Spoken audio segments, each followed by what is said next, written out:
Hi, everybody. Thank you so much for joining us on this webinar. We are so excited to talk to you today about how to build a successful career in product design with Hugo Welke right out of Canva.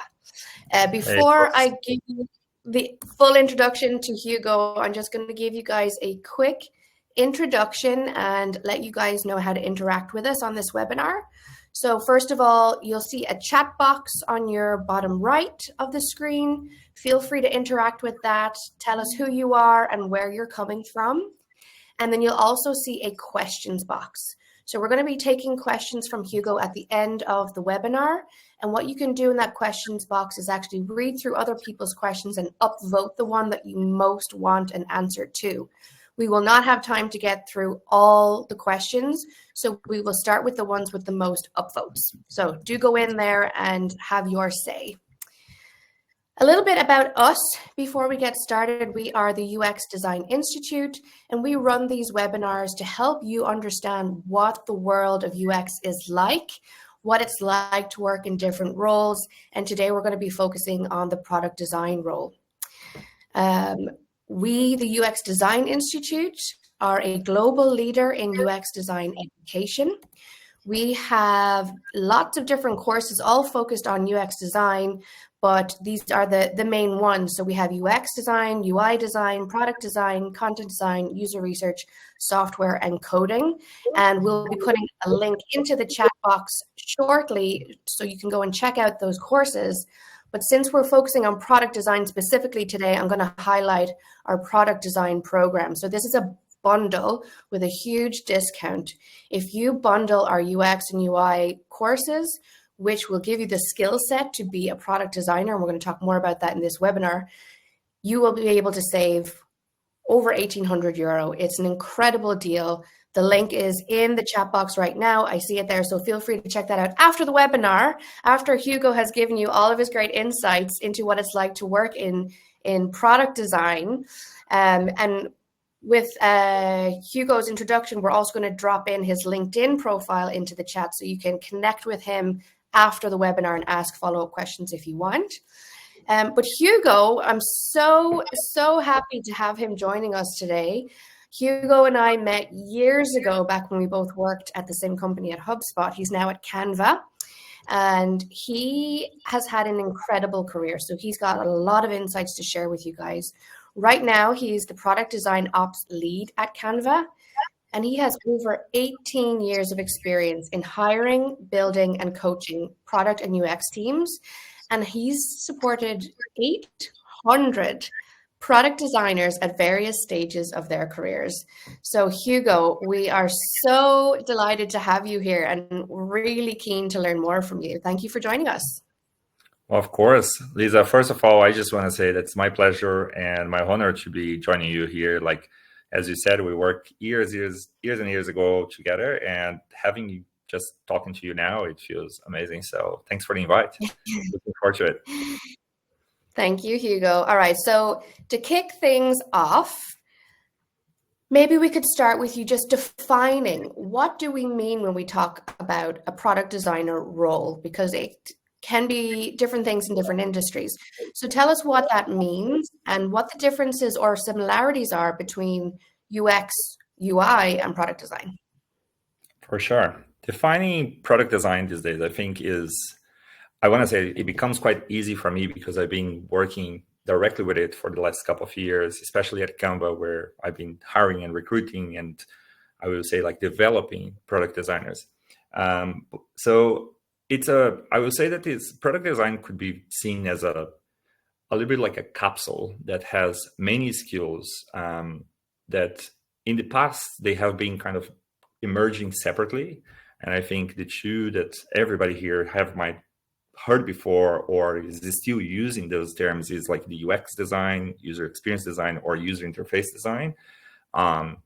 There's plenty of places that are still using those two disciplines quite separate. But obviously, when we talk about product design, those are not only the two skills that we're talking about. There is many others that can come in here. And I will mention a few, so just that you get a little bit like a sense of what we're talking about. So product design, if you think about UX design being a big part of it, which is the user experience. And when we are talking about user experience, we are talking about the actual flow, how things work, how the interaction of a product might work, and what are the pretty much what the journey is that the customer goes inside of that product. All of that is the UX thinking behind, is the user experience. We are all trying to discover like how the mind of the user is working, and we are trying to create the best user experience. And that where this skill comes from, the name of this skill comes from. And it's important to say as well that you can do UX design I would describe with little UI design, not without UI design, but you can do it little UI design. And the reason for that is because you can play with wireframes, which is wording that you're going to use a lot when you're working with product design.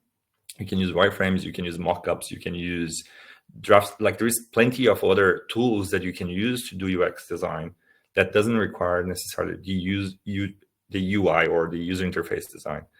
When we talk about user interface design is when we go into the actual visual aspect of that experience. So if you think about, you define how the flow going to work, what are the pages that product going to have, or what are the screens that product going to have, we get to the point where you do need to think a little bit more about the visual aspect of that.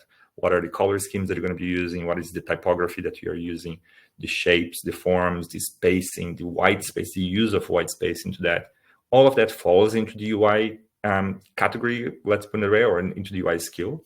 And for sure, they complement really well on the user experience design. So that's why we do say that for a product designer, you do have to have both skills, because they do complement. And as I just mentioned, that you can do with little of that skill, but that means that you still have to have that little base of the skill. So, and UX, as I said, like UX UI design are just two of the macro skills that goes into product design.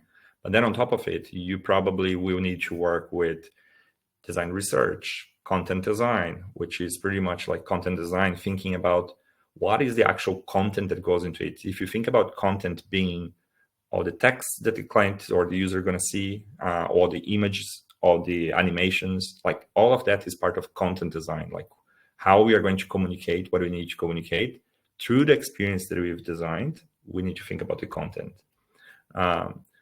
There is other disciplines as well, like interaction design. So you might see a lot of designers that fall into that category when they find their passion being on creating, for example, like micro animations, which is also a tool that we use inside of user experience design. Or we have these days, even at Canva, I can say that we have these subspecialty, as we call, like the creative technologists. So think about somebody who either is coming from a development background, they might have some coding skills, and they're getting into design, or they're always being kind of like interested in design, and they have what we describe sometimes quite fluffy term, like the whole eye for design. This is a really good skill, like a good match of skills, because when you are able to actually think about an interaction, an animation, a screen, an experience, and is able actually to develop that and to prototype that, it's pretty a sweet spot. And that has a name for itself, which is the creative technologists. But all of this that I'm talking about all follow under the term product design. And I cannot leave this answer without saying that product design, on top of all these that we could call like technical skills, there is also some more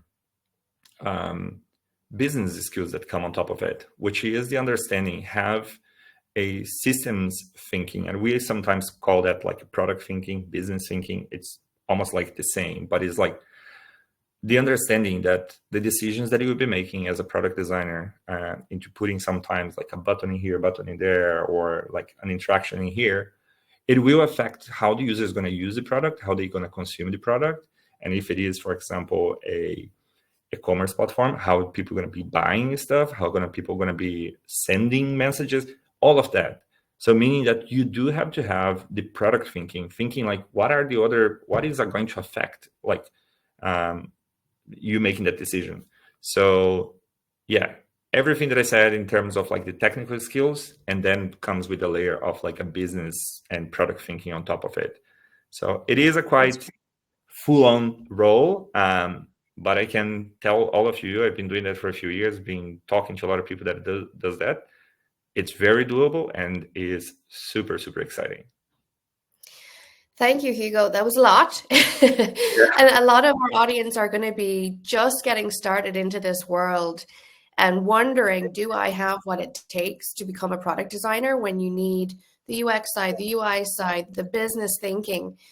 Talk to me, or talk to us rather, about some of the transferable skills that are really helpful and that you as a hiring manager would be looking for when hiring an entry-level candidate. 100%. I think that I would say, fortunately, product design is a role that, one, you can transfer skills from other roles, from other industries to this role.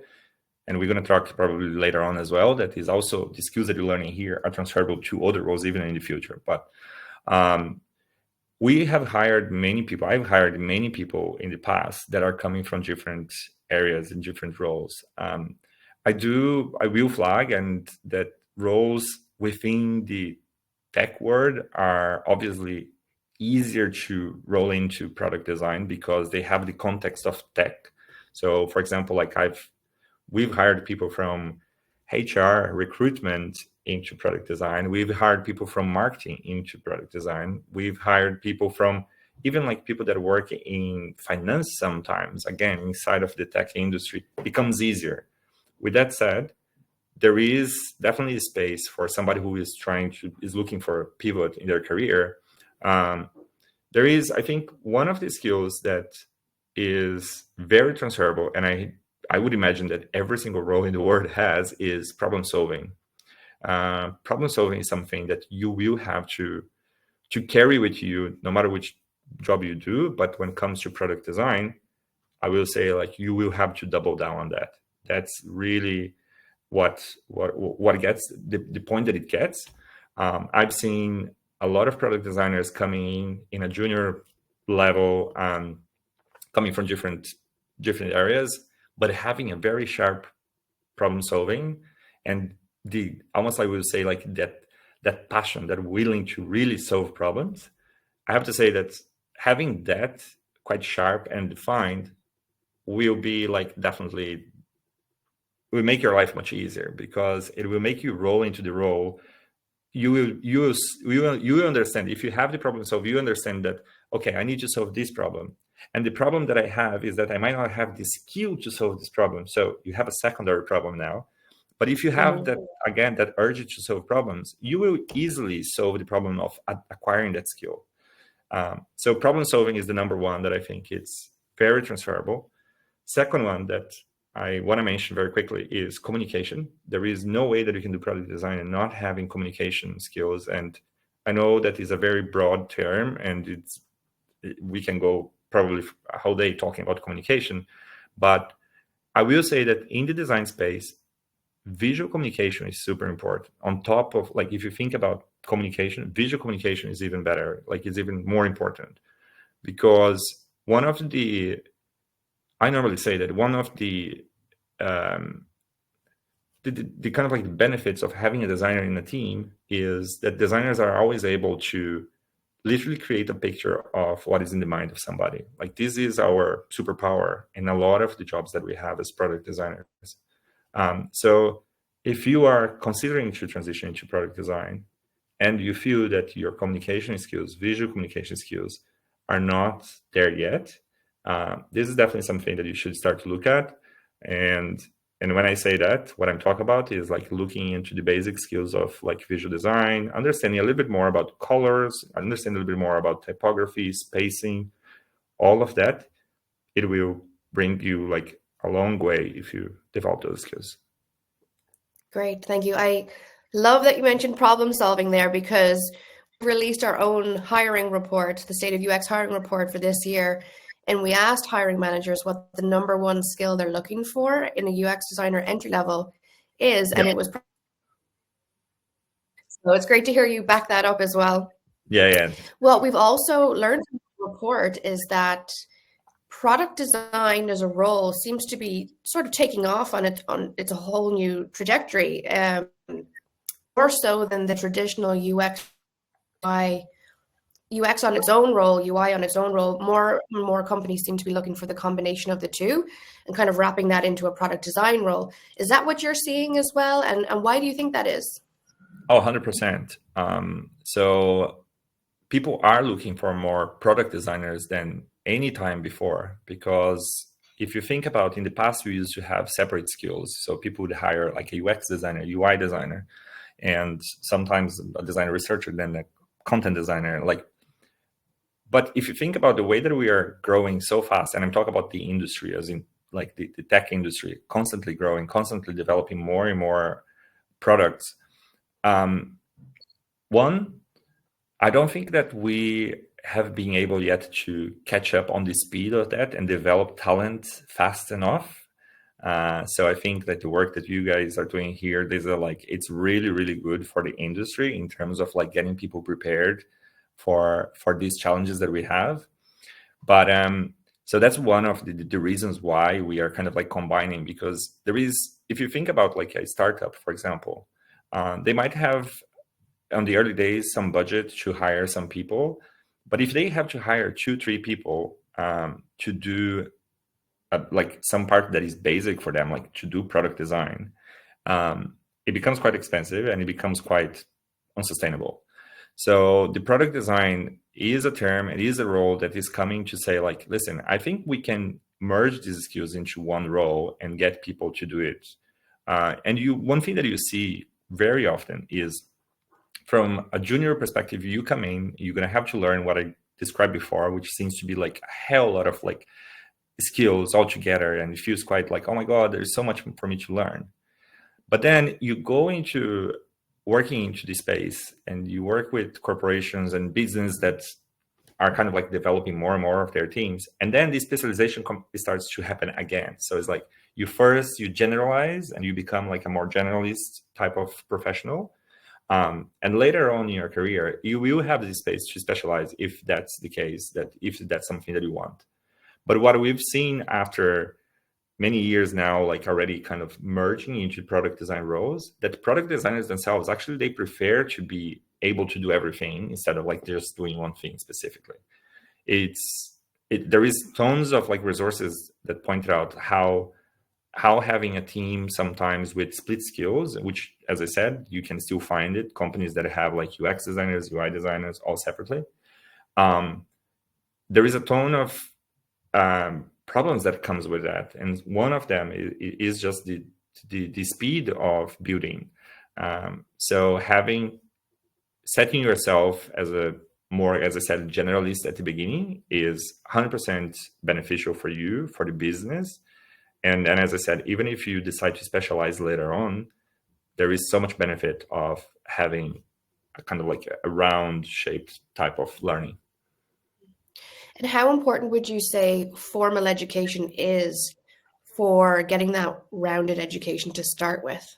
Mm-hmm. Formal education, it is important for somebody trying to get into product design, because if you don't have any background that is connected to product design, and I'm talking about here, like you haven't worked in product before, you haven't worked in development before, you haven't worked in design before.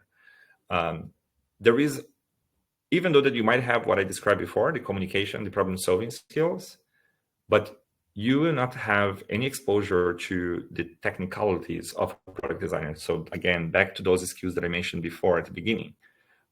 So formal education is quite a key, actually, for somebody who's trying to do it, trying to get into the space.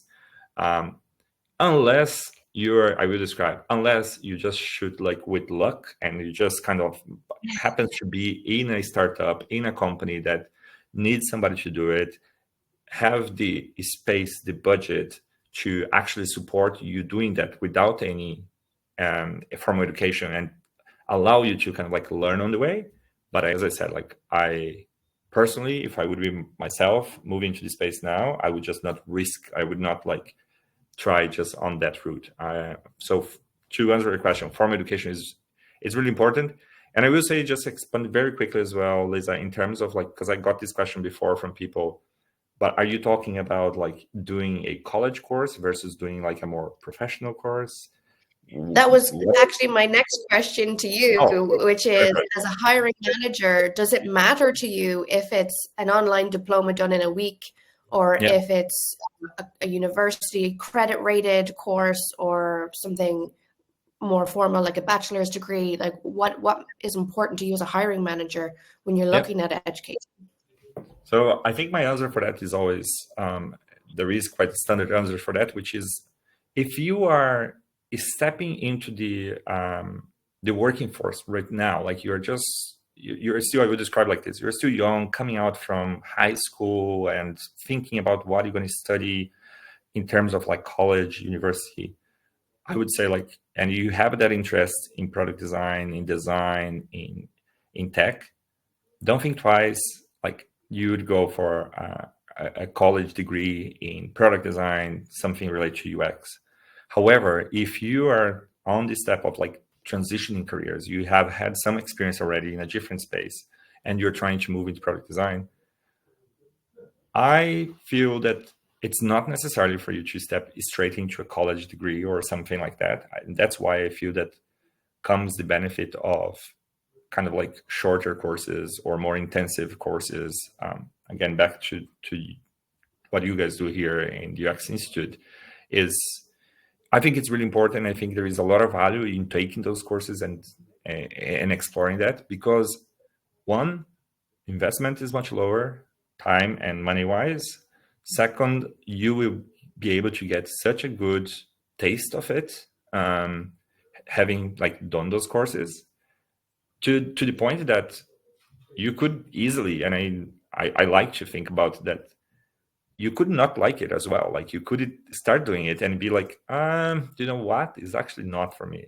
But if you sign up for a 3-4 years degree, that you get to the second year, and if you have that realization, it's a little bit too late, and it's a little bit kind of, you don't want to do that. So again, if formal education, short courses is good for transitioning careers. And if you are just starting your career now, I think that that's where the value of like doing a college degree would be good. Yeah, so I think it's figuring out where you are in your career and what level of comprehensiveness you need from a course would be a good Correct. place to start. Yeah. Yeah. Yeah. And also, something else that we know from trying to get into a new industry, trying to get a role in one of these types of jobs, a portfolio can be quite important, right? Correct. And if you're coming from a completely unrelated industry or job where you maybe haven't had exposure or experience that you can put into a portfolio, courses can help you do that as well. 100%. Yeah. And this is again like the value of like any type of formal education, because at the end of the day, formal education will make you create some things, like some projects, and if they are fake scenarios or not, you will actually get your hands dirty with the actual UX work. And that means that you have content to present in a portfolio, which is critical for you to actually get your face in front of like a recruiter or in front of like a hiring manager. So yeah, that's a value added to kind of like from the courses as well. Okay. And as a hiring manager, the portfolio to you, it's a non-negotiable. Is that fair to say? You have to have something. Yeah. And what would be your advice to people at an entry-level stage for getting a portfolio ready? Yeah. So portfolio will be necessary. And I think like no matter what you want to do, a portfolio will be required. That's the first question that you're going to get from a recruiter. Like, oh, do you have a link for your portfolio? And so you better have something together. In terms of, for me to hire, I've never hired somebody without a portfolio, I can tell you. Even for very junior designers, like even for interns, like we require a portfolio, because if you think about portfolio is the only thing that we can attest somehow that your instincts of trying to become a product designer are there. And we want to make sure that we hire the best people, and we want to see at least a little bit of the taste of it. So it is super important. you can create your portfolio if you're coming from a different area. I can tell you, you can create case studies like from even different spaces. Like I've had people coming, for example, from marketing that's unrelated to product, but able to articulate how they solve a problem in their space that at the end of the day, they were solving a problem, a product design problem or like a product problem, even on their space. So for example, like that person, I remember clearly, like they were working marketing and they were like, the campaigns that we were running were getting like out of control. We had assets everywhere. We need to create like a system to organize the folders and all the documents related to these campaigns. And I create this little system that is a little bit of folders. There is a document that we document everything here. This is solving problems. This is actually solving problems. This is doing product design outside of the product design space. So I would encourage you to, if you are in that situation where you're like considering and you're like stuck on the, I don't have anything for my portfolio, think broadly. I will say like, I'm almost 100% sure that you do have something that you've done in the past that could be presented as solving problems. And if you articulate that as well at the beginning, saying like, listen, I don't have the experience directly into the area, but I've solved problems like this. This will be a game changer for you. And that person got the job? Yeah, they got the job. Wow. Okay. And was that example of their problem solving in their portfolio, or was that shared through an interview? It was through the portfolio. So we saw in the portfolio, and then during the interview, there was 2 steps I would describe that confirm that. So we do have at Canva, at least we've done that, and when I worked in other companies before, the portfolio review. You do a portfolio review, and then you do as well there is a part where there is a little challenge where people normally do an exercise, which then just confirms like, okay, those skills that they present in that case, first, they are able to talk about it in depth. They are able to explain what they did in there. And then second is like, if we throw another problem at them, are they able to execute? So I have to say as well, like you should expect as you're moving areas, moving industries, you should expect that part of the interview process, you will get to be asked sometimes to do an exercise, a challenge, which different companies have different approaches. Some give you like challenges on the spot. Sometimes they give you a challenge that you take home and you do it on your own. And it is definitely one more thing, part of the interview process. But I have to say that as a hiring manager in the product design industry, it's really important for us. We wanted to make sure that there is a match, not only for what we're looking for, but for what you are able to deliver as well. We don't want to give you a job thinking or assuming that you can deliver based on the business case that you wrote. And then you come in and we get frustrated, you get frustrated that you cannot deliver what should be delivered. So there is that point as well on design exercises. Okay, really good insights there.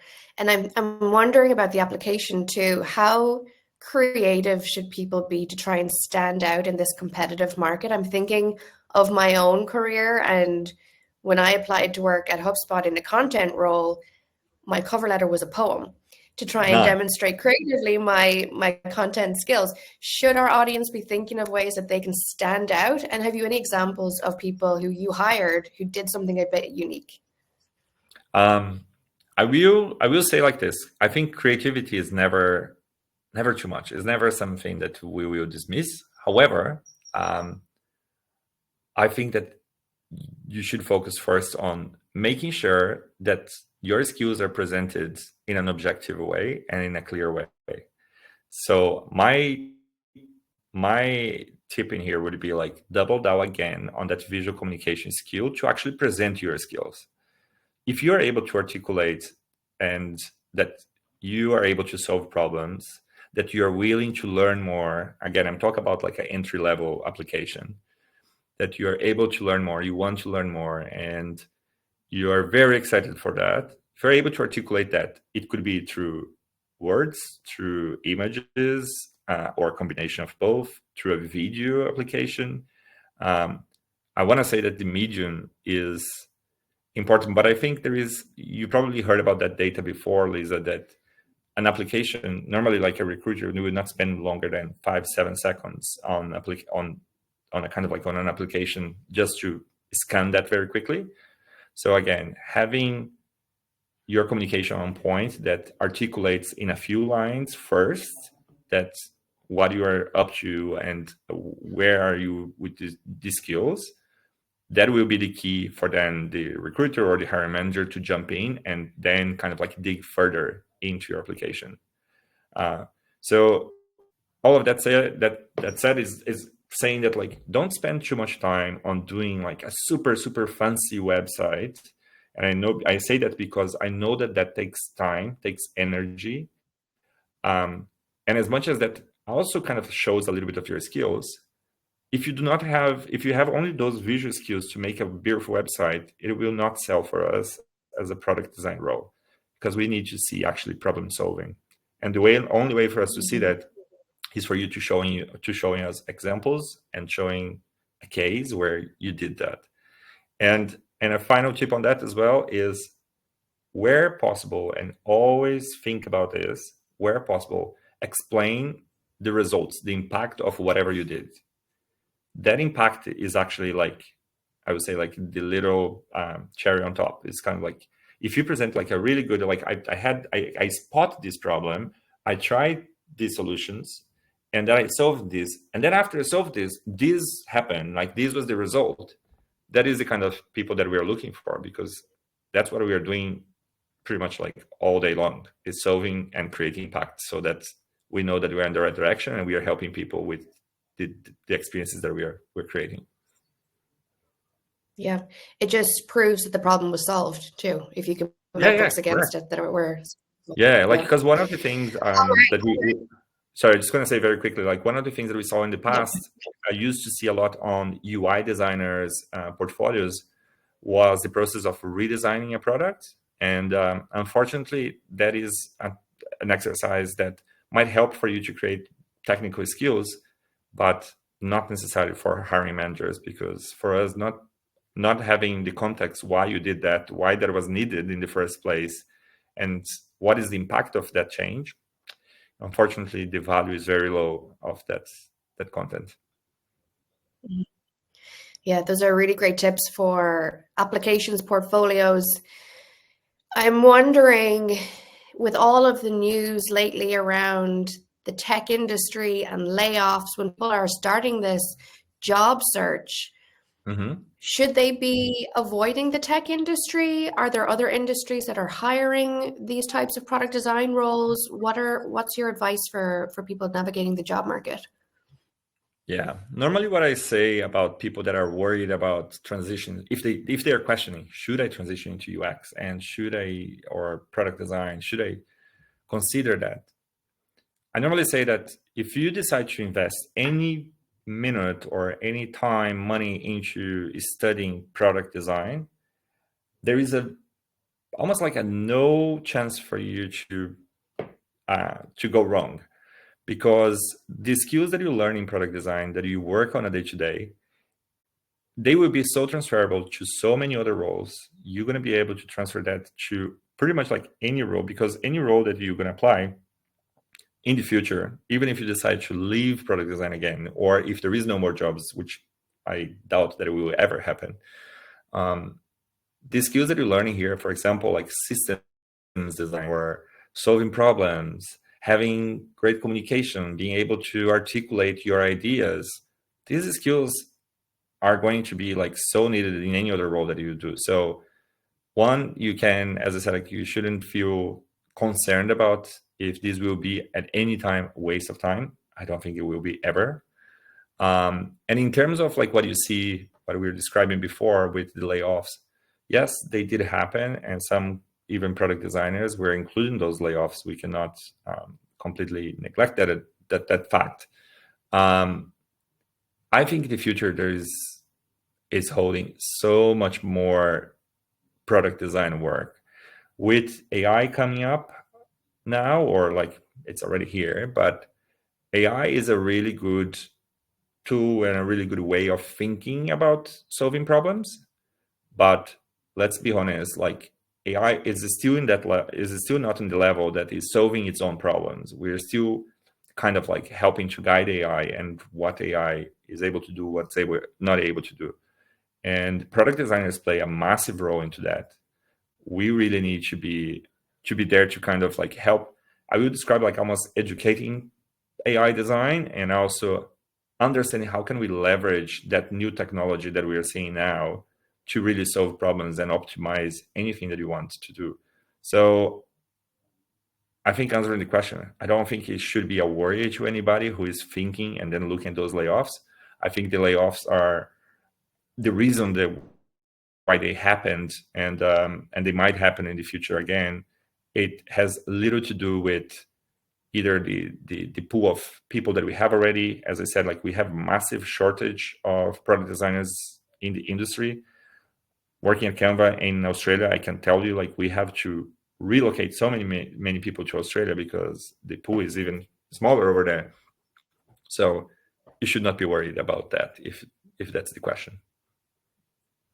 Okay, great. So just to summarize that, AI will create a whole new pool of demand for product designers, 100%. and the skills that you acquire from learning product design are transferable to any career, 100%. even if you change outside of product design. And then the last thing I'll probably add is that what we're seeing from our alumni is that tech is not the only industry hiring product design roles. Manufacturing, financial services, all of these non-tech industries are really looking now to go more digital and are hiring tons of UX designers, product designers. So we can look outside of tech as well. 100%. It's a great point, Liz, that you bring up as well. Like if you look the way that the industry is expanding today, there are new terms coming up every single day. Like if you think about medtech, martech, fintech, there is every single industry is creating its tech wing, or actually it's always there. It's been there for a while already, meaning that like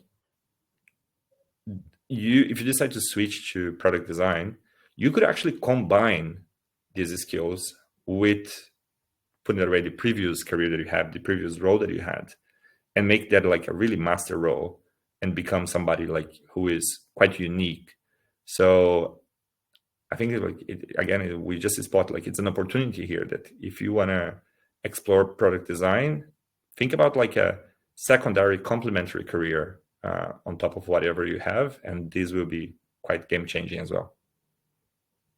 It's also a great career for people who are interested in freelance work or working remotely as well, isn't it? It is. It is. Yeah. I think like the remote work is something that I always get asked as well about, like if product design is something that can be done remotely, and I will answer very quickly and with 100% certainty, it is 100% possible. You don't need to be in the office. You don't need to be.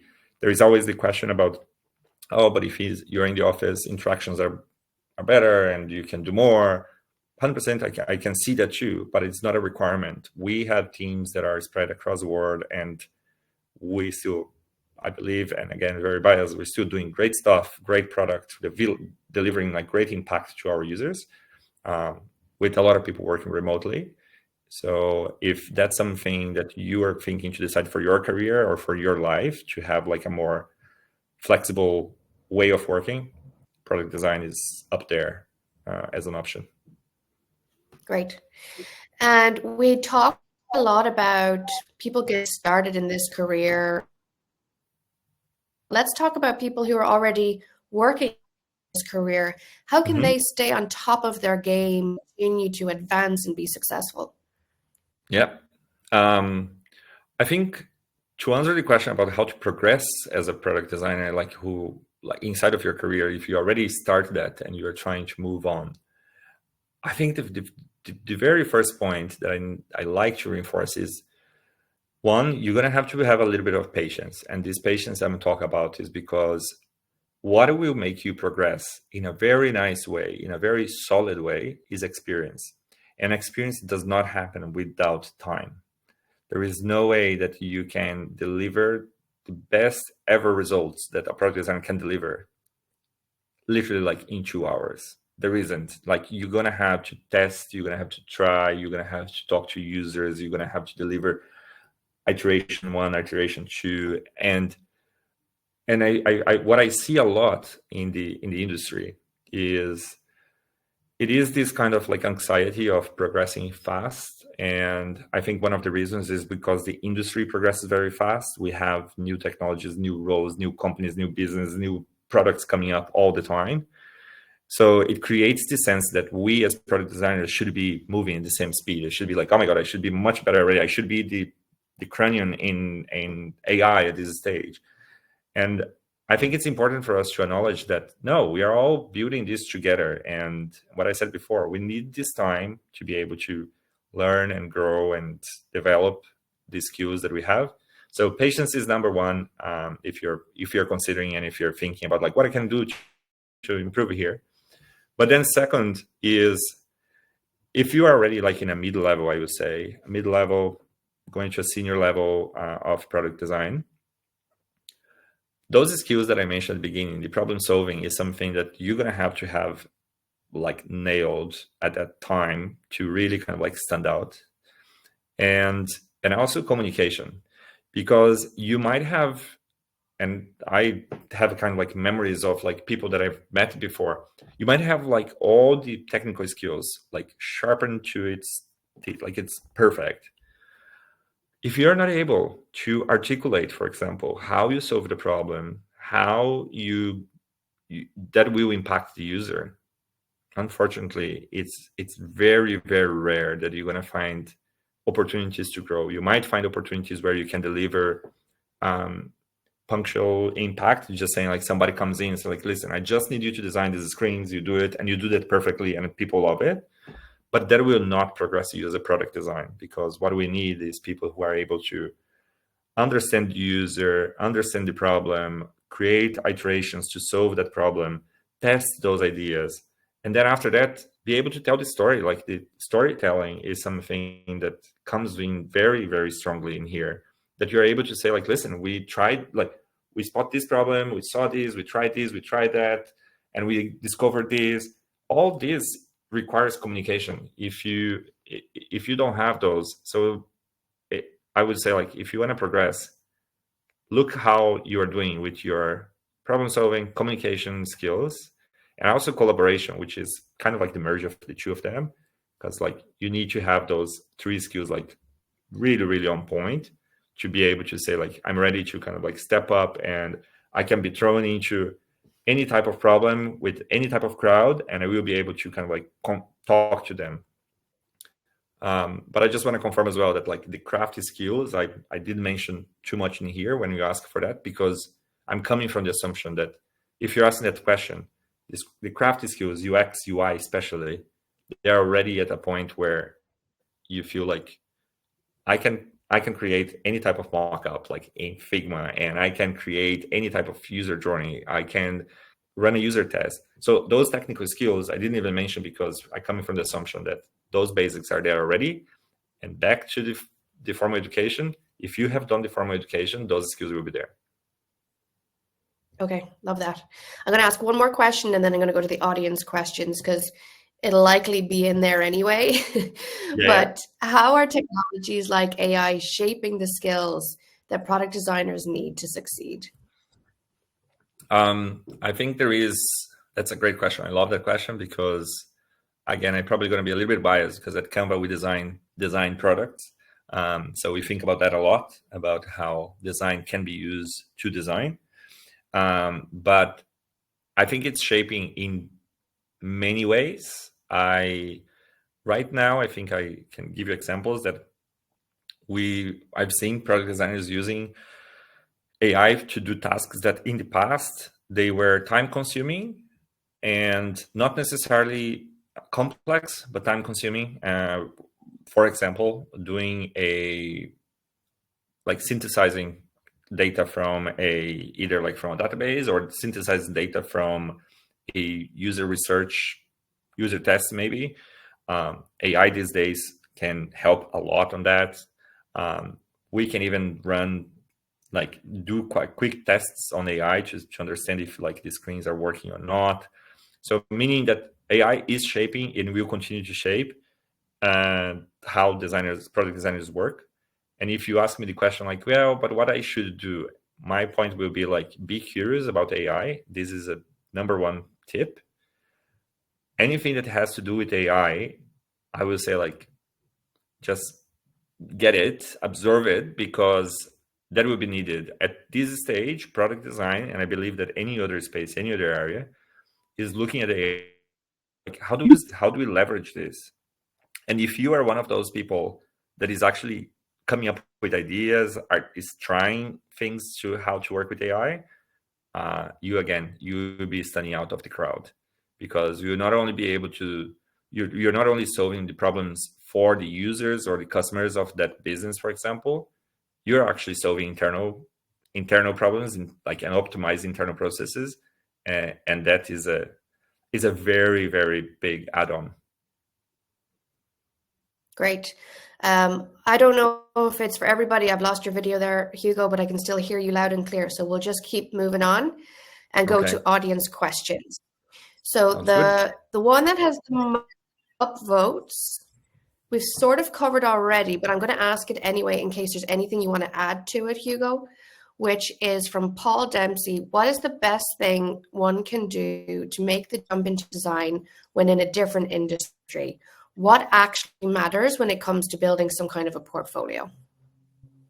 Yeah, I think we touched on that already, but what I mentioned before is making sure that, one, you do have a good case study. And if you do not have a good case study to articulate, especially problem solving as a skill, formal education could help you for that, because you're going to be able to build that piece. But having that, you are able not only to show that, but show that in a very objective way, in a clear communication. And I will say that the only way that you will learn if your portfolio is showing that clearly and objectively is putting that in front of people and getting feedback.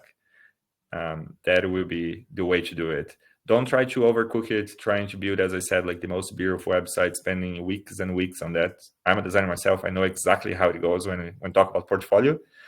Don't do it. Just create something a little bit more to the simple side and still with good aesthetics and good taste, and start to test it. Show it to people. Every time that you show that to a recruiter, just ask them like, I would appreciate some feedback on my portfolio.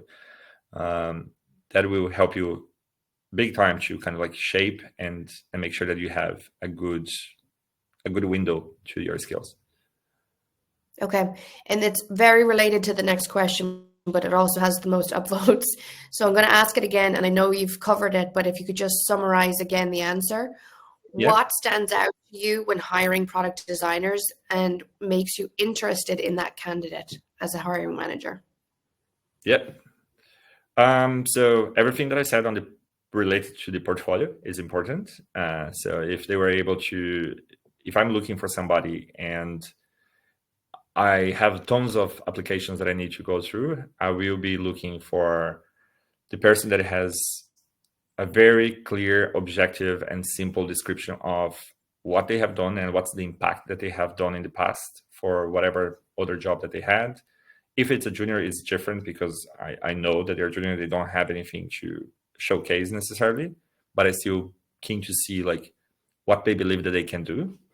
And I think that there is other things that comes on almost like on the second step. Once you get past through that scanning with talking to a recruiter, is we're going to be looking of how you communicate during the interview, during the communication, even like via email. We want to make sure that you are able to really talk about your skills, talk about the problems, and always be quite adaptable, I would say.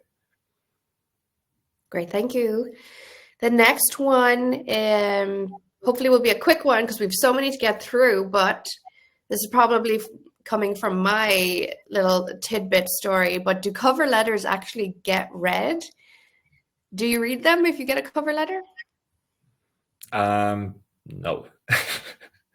I don't. And I say that with a little bit like, ooh, I don't know, because there is different scenarios, different situations. I think I would definitely read a cover letter if the person was referred to me.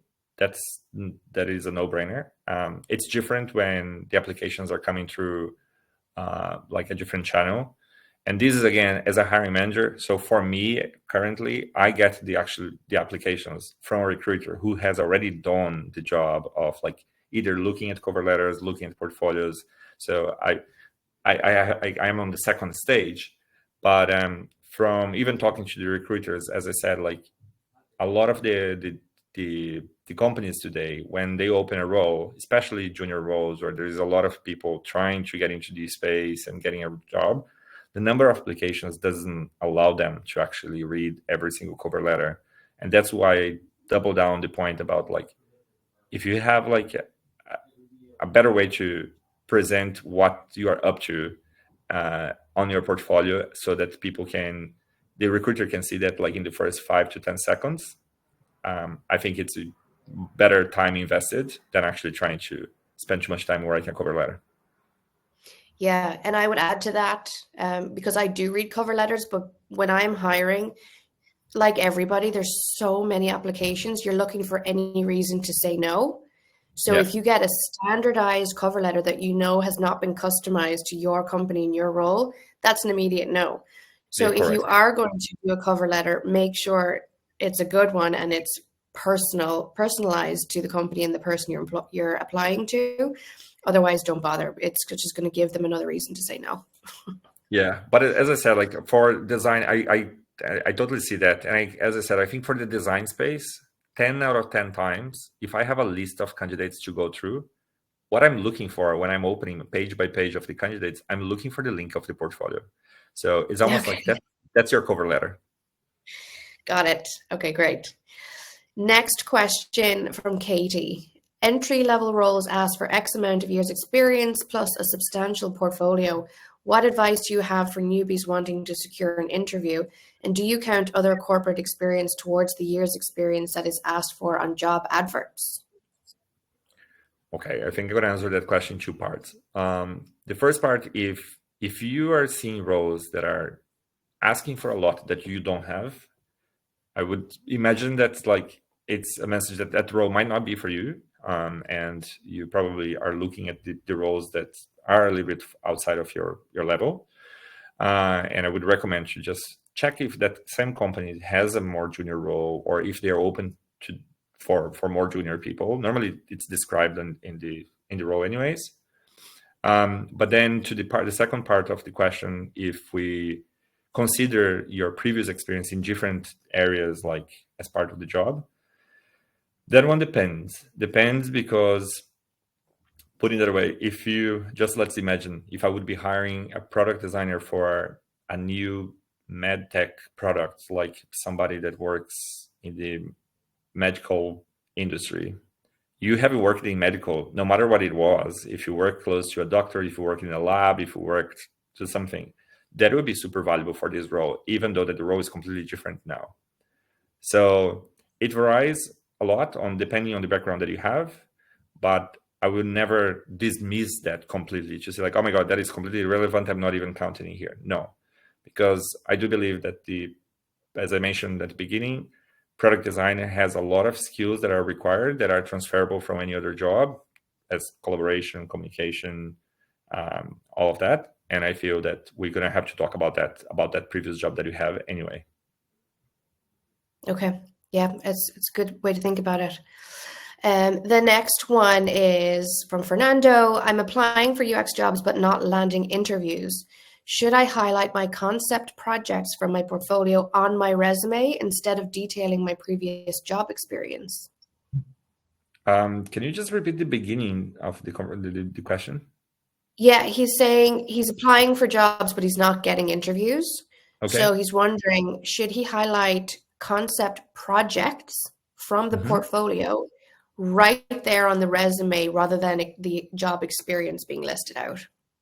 Oh yeah. So I think yes, there is a space. You're gonna have to design your CV to be a little bit emphasizing on the switch that you are doing.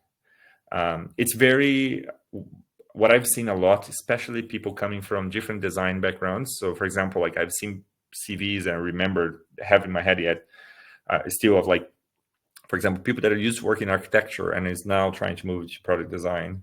And then you go to their CV and their even portfolio. The portfolio is quite mixed. You see like some architectural projects and you see some product design projects. That is quite hard to kind of like create that trust that we need at the beginning to even start talking to the candidate. So I would recommend you to emphasize on product design. And in the CV, the best way to do that, I think, is quite like visually, actually, just like give the emphasis to that block where you say like, listen, I've been doing this for the past 6 months, a year. And as you start to show kind of like the previous jobs that you have, make sure that if you put any description of those other roles that you had, just write that on the points that connect to product design, again, to the problem solving, to the communication, to the impact that you made. Because I could talk to somebody who works in sales before, and if they say like, I was able to sell X amount, blah, blah, blah, and I did that, communicate my ideas to the customers and like this, that is selling these skills to me. And it's a completely different space. So not sure if I answered the question like simply, but I think there is something there. There is. And just in case anybody isn't familiar with the term CV, it's resume in some places. Good. Good reminder. Okay, I think do we have time for one more? 2 minutes left. We'll do one more. We'll do one. Okay. I currently work outside of the tech industry and do not have any design or tech background or work experience. What is the next best thing I can do to work towards building product design skills? Formal education. Get a taste of it. Love you, Hugo. Get a taste of it. You're gonna have to. I know that it can sound very, as I said, it can look very attractive and it can sound really great. And you probably are already, if you're at that stage already considering to go into the area, is because you have spotted some things that you like. But at this stage, it will be very hard for you to find a role without any experience and without any formal education and without anything on that. So there is nothing else that I can recommend than actually doing a course. You could try the short courses to do that, to get a taste before you invest even more time. But yes, formal education is the way to go. Thank you, Hugo. And with that, I will remind everybody that the UX Design Institute is hosting this webinar, and we have a product design program that has a huge discount of over €1,800. So please do get in touch. The link will be in the chat right now or shortly. Have a look and get in touch. We have career advisors here who can talk to you all about switching into this type of career, what it looks like, what the career trajectory is, even more than what Hugo has talked about today, and just reassure you if whether or not this is the right career for you and what your options are in terms of education with us. So do get in touch. And with that, Hugo, thank you so much for your time. This was really, really insightful and helpful for our audience. Thank you so much for taking the time out of your day and your travel. You're flying from Ireland to Sydney tomorrow. That's a long, long journey. So we appreciate you being here. No, I appreciate, again, as I mentioned at the beginning, I appreciate the invitation to be here. It was a pleasure. For everybody who was listening to me today, we shared my LinkedIn. Feel free to contact me. I will confess, I can be slow to answer on LinkedIn, all the messages, but send me a message. I will try to answer whatever you have there, whatever questions you may have. But yeah, if I can help anybody else, just shoot me a message. And again, thanks very much, Lisa. Thanks to UX Institute as well. Thank you, everyone, for joining us. This is recorded and will be up on our YouTube channel tomorrow, and we'll email it out to everybody as well. Enjoy the rest of your day. Thanks, everyone. Bye-bye.